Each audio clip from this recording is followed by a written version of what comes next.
don't know what I'd even work on with you. That's a curveball. I would consider that lack of clarity.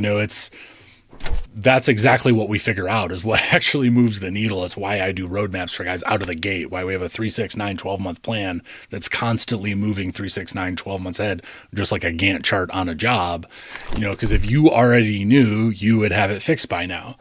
And I hear it a lot. Rodric, I don't even know, what I'd work on with you. And that's honestly the best place to start, even though it may not feel like it in the moment. And when I hired my first coach years ago, I said the same thing.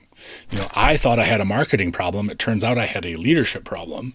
I see guys that think they have, a processes problem. They have a sales problem. It's not always, the problem isn't always where you're looking. It's a symptom of something else further upstream. It's why we talk about why the 3 laws, why they mesh together so well. It's because you might think you have a problem on the machine, but it's actually something on the magnet. And I have lots of videos. You can go look at my stuff. I'm sure it'll be in your show notes, but that talk in depth about that. And it's really ultimately, man, it's the power of perspective. When you're in the weeds, everything looks urgent, but not everything is important. It's an Eisenhower matrix, right? We've all seen those. And sometimes the bottleneck isn't your team or your pricing or your pipeline.